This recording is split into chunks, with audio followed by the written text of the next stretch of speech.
This Memorial Day service. Please welcome Gene to our podium.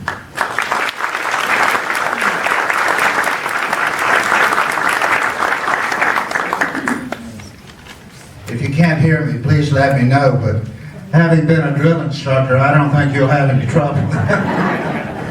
And a dog walker or something. No, it's so delightful to be here, and I'm so impressed with this turnout. How many communities would have a turnout like this for Memorial Day on what is really and truly a revered day for so many of us? But thank you for having me to come speak. It's so nice to see all of you here, and I hope my little message will bring you some entertainment. But when Alice Stratton first asked me to speak to this group, I asked Alice, I said, what about? And she said, 10 minutes. And so I'm going to try and keep it at 10 minutes talking about a subject that is dear to me. But it is indeed an honor to address this impressive audience on Memorial Day, and it is also an honor for me to reside at Fleet Landing and to live among the many military personnel here who had a buddy, a friend, maybe a family member, and others of you who died during a war. And of course, that's the reason we're here today, is to honor these people. But I too have a special memory of a special person that makes each and every Memorial Day quite unique to me. And may I share my memory and the memory of this person with you for a few minutes today. Most of us have seen our nation's beautiful national cemeteries and have reflected upon the sacrifices of many of those who are interred there, especially those killed in wars, killed in combat. And most all of us here know the persons that I'm speaking of. And the one that I would like to address my remarks to today in my talk to you is a Marine Corps Private First Class, PFC, who I knew for only about 3 months until he was killed. But I'd like to share him with you, if I may. I served with the Amphibian Assault Battalion of the 1st Marine Division in Korea in 1952 and 1953.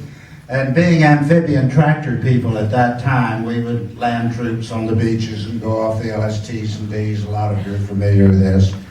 But at this time in the Korean War, there was no need for these amphibian tractors. So all the machine guns were removed from them, and all of a sudden we instantly were dismounted, as some said, and all of a sudden we were instant infantry supporting the 3 Marine Corps Division, 1st Division infantry divisions that were then on the line.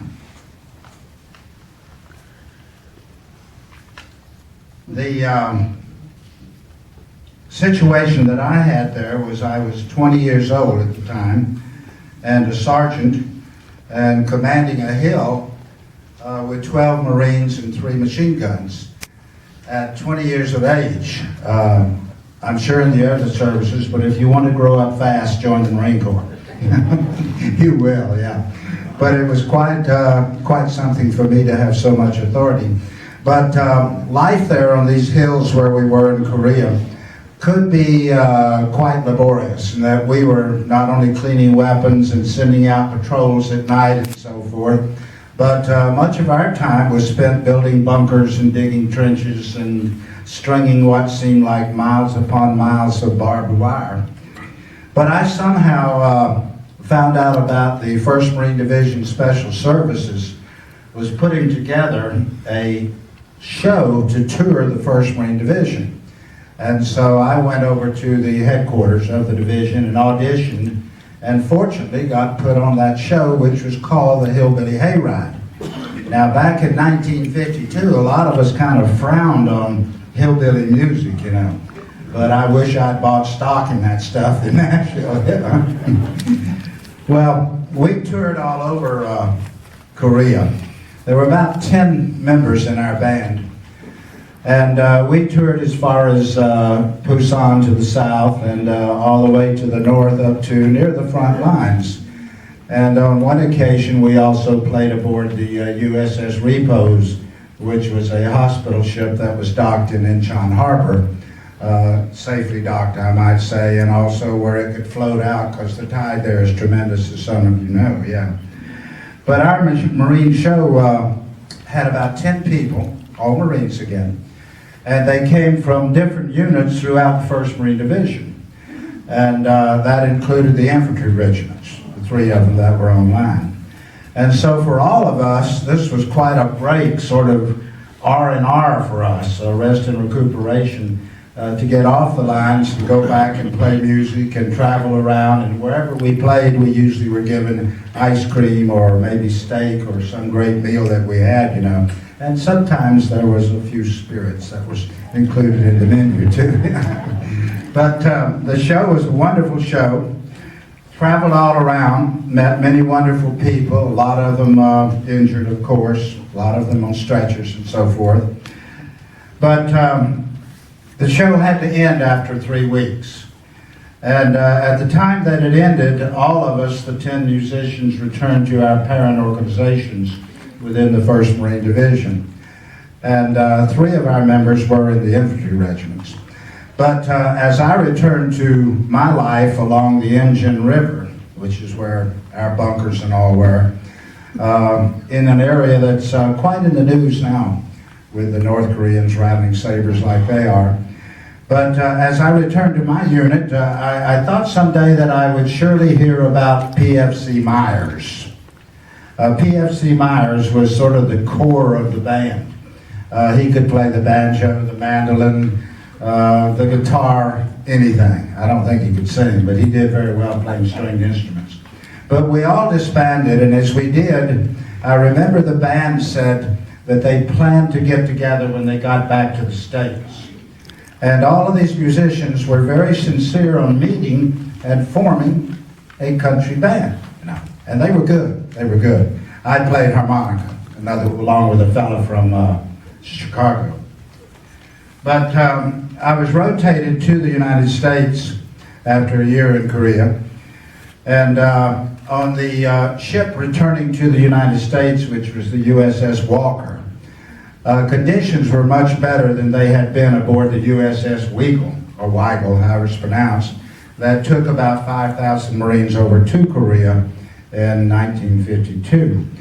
And of course, one reason for this is a lot of the Marines had been casualties or whatever, and so we had fewer people and we lived a little better. But aboard the ship, there were a lot of rumors that floated around, and we, of course, were happy to be going home. And I encountered on one occasion a Marine who came up to me and he said, "You played the harmonica on the ship going over, USS Walker." And I said, "Yes, I did." And he said, "Well, I thought you were dead." Well, a lot of rumors floated around and a lot of people were killed, but I fortunately was not one of them. And played on a ship on our return home, yes. But on the way home, I thought about my times in Korea, the people that I met, and I also learned on that ship coming home that the well-trained musician, PFC Myers, played banjo, mandolin, guitar, whatever, you know. I heard that he was dead.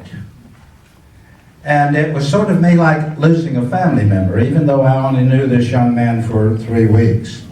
But found out he was gone, as a lot of other people were. And it was a sad occasion for me. But these are my special memories on Memorial Day of PFC Myers. These are my special memories in that he did not live to come home and pursue his music. West Virginia mountain guy, lived up in the hills there. He did not have the chance to be part of a country band that might have been formed. And with the killing, the death, killed in action, of PFC Myers, just maybe our country missed a #1 hit. I don't know. But succinctly and in closing, my message on this Memorial Day is that whenever we pass a national cemetery and see these beautiful places, such as one here in the Jacksonville area, remember that underneath each of these crosses lies a soldier, sailor, airman, Marine. And just possibly a PFC Myers, who never had the chance to fulfill all his ambitions. And so I say to you that we must never forget them. Each and every Memorial Day, we forever should never forget them. Thank you.